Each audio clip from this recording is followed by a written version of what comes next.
Hello, boys and girls. Today, I am going to give a shout out to Priscilla. She asked us to read a story from Monsters, Inc., the Disney Press.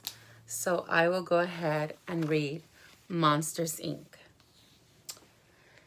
James P. Sullivan was a scarer. He worked at Monsters, Inc., collecting screams from human children. Screams were very important. Their energy powered all of Monstropolis. Sulley was very good at his job. In fact, he and his best friend Mike were the best scare team at Monsters, Inc. All day long, Mike set up closet doors for Sulley.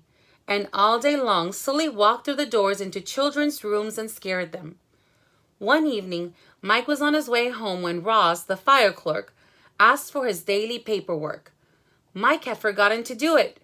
Sulley offered to do the work for him.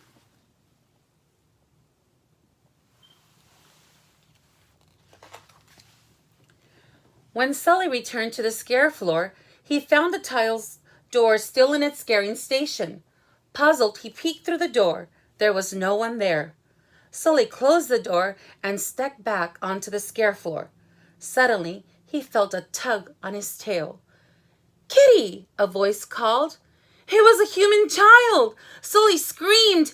Everyone knew that human children were toxic. He tried to return her to her room, but she wouldn't go. Finally, he hid her in a bag and went to find Mike. Oh no. Mike was at a restaurant with his girlfriend Celia. Looking through the window, Sulley gestured for him to come outside. When they were alone, he explained what had happened. As they talked, the girl escaped and began running through the restaurant. Mike and Sulley were in big trouble. Sulley scooped up the girl and the friends raced back to their apartment. They had to figure out a way to get her home, and fast. Mike and Sulley tried not to touch the girl, but as Mike backed away from her, he tripped and fell. The little girl giggled. The lights flashed brightly and then went out. Her laughter was even more powerful than her screams. Wow, can you believe that? Let's see what happens. As Sulley put the girl to bed, he realized that she was afraid. She thought there was a monster in the closet. Sulley decided to stay with her until she fell asleep.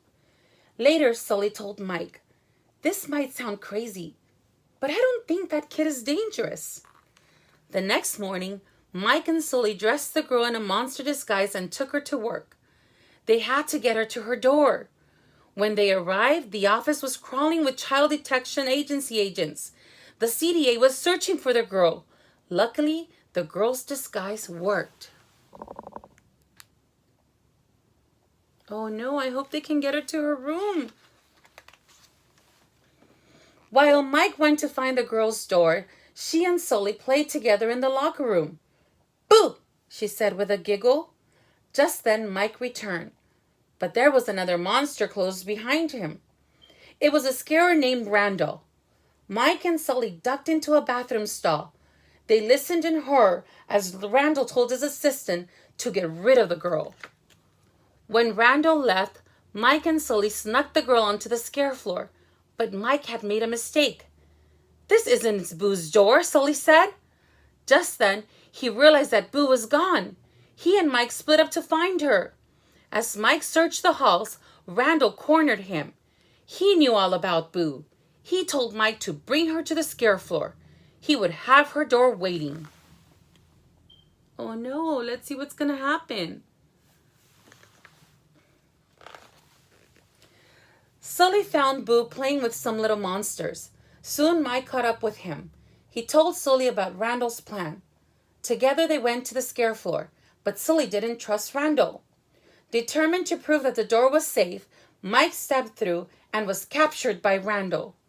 Sulley and Boo followed Randall. They learned that he had invented a cruel new way to capture screams from kids.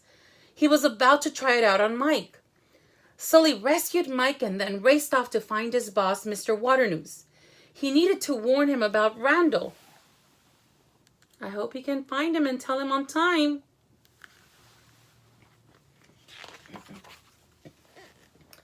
Sulley and Mike found Mr. Waternose in the training room.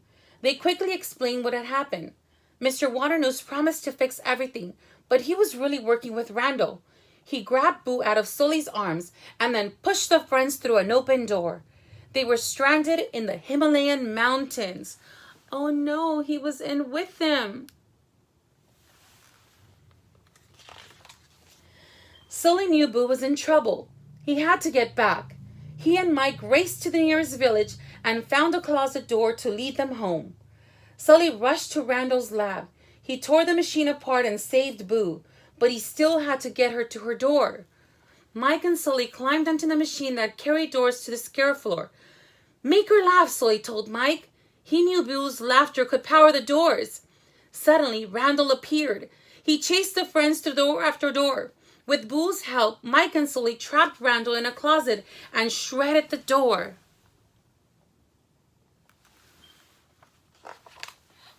But they weren't safe yet. Mr. Waternose and the CDA had taken control of the doors. "I'll kidnap 1,000 children before I let this company die," Mr. Waternose told Sulley. Waternose didn't realize that the CDA could hear him. He was arrested by the head of the CDA, the cranky fire clerk Ross. She had been working undercover all along. It was time for Boo to go home. Sulley followed her into her room and tucked her into bed. Saying goodbye, he sadly returned to Monstropolis. Ross ordered the CDA to shred Boo's door. No monster would ever scare her again.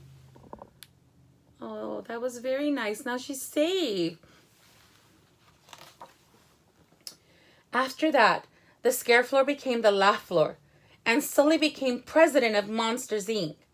But Sulley still missed Boo. One day, Mike told Sulley that he had a surprise. He had to put Boo's door back together. Now Sulley could visit Boo whenever he wanted. Sulley opened the door and peered inside. "Boo?" he whispered. "Kitty!" an excited voice replied. The friends were reunited at last. The end. If you really liked this book, go ahead and put a thumbs up. And let me know what other book you would like for me to read. Thank you. Have a good day, boys and girls. Bye-bye.